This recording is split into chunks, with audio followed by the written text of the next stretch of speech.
Hi, my name is Robert Chelle with Chelle Law, and I'm an attorney that assists physicians with employment contract and independent contractor agreement issues.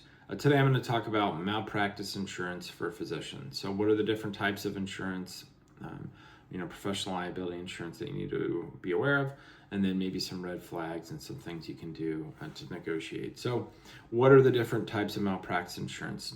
Generally it's three. Two are the most common, and it kind of depends upon the setting of which one is used. So if you're in private practice, there's two types of insurance, either occurrence or claims made. Most of the private practice groups, meaning like the small physician-owned groups, or even some of the new venture capital groups, utilize claims made insurance. And claims made simply means a policy has to be in effect when the claim is made. So when you are actually sued, there has to be a policy. So it's possible that you could, leave the employer, your claims made policy ends, and then there's going to be a gap in between when you leave the employer and then the last day somebody can sue you. In most states, it's 2 years. There are some exceptions, but in this case, I'm just going to, kind of discuss a 2-year scenario. So because the policy ends when you leave the employer, you need a gap policy that covers when you leave the employer and then the last day somebody can sue you, and that's called tail insurance. Now, the cost for tail insurance is generally around twice what your annual premium is. So let's say you're in family practice, your annual premium is probably somewhere between $6,000 to $8,000 a year. So your tail cost would be $12,000 to $16,000. It's a one-time payment. You don't have to pay it every year. But it still is a cost that needs to be budgeted for if you're responsible for it. And then the responsibilities between the parties in the contract have to be very clear as well. And I'll get back to that in a second. So the second type of malpractice insurance is occurrence. And what this means is a policy has to be in effect when the malpractice incident occurs.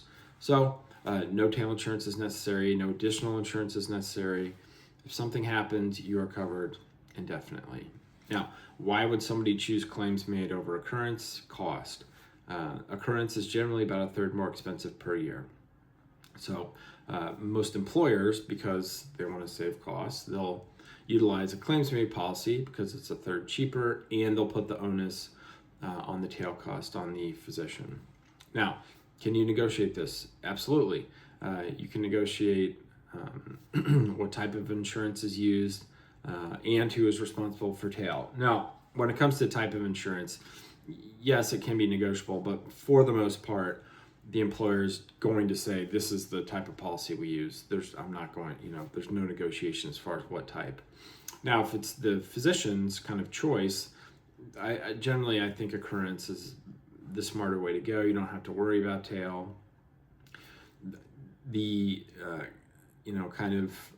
tenure with different employers continues to get less and less. So it's rare for a physician to stay somewhere for 15 to 20 years nowadays. It's much more common for people to move after a few years.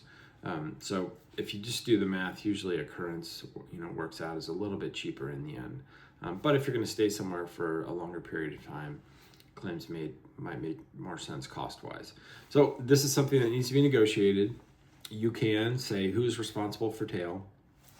One strategy that's decently effective is to say, all right, let's split costs depending upon how long I stay with the employer. So for instance, if you leave within the first year, you pay 100%.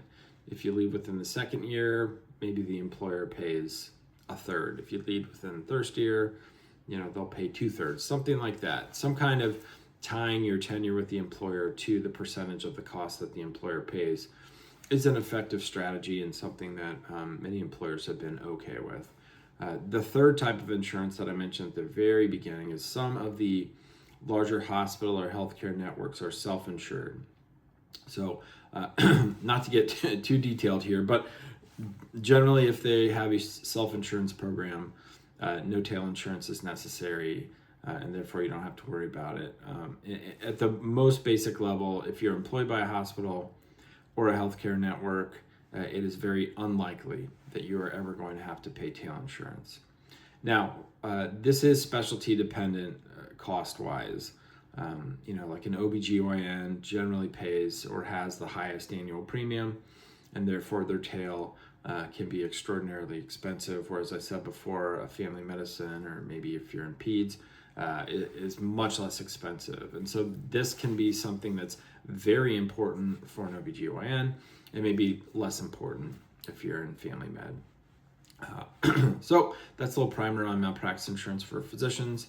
If you have any questions about your malpractice policy, your employment agreement, or independent contractor agreement, feel free to contact my law firm. Our information is listed below in the description, and I appreciate you watching the video. All right, take care. Bye.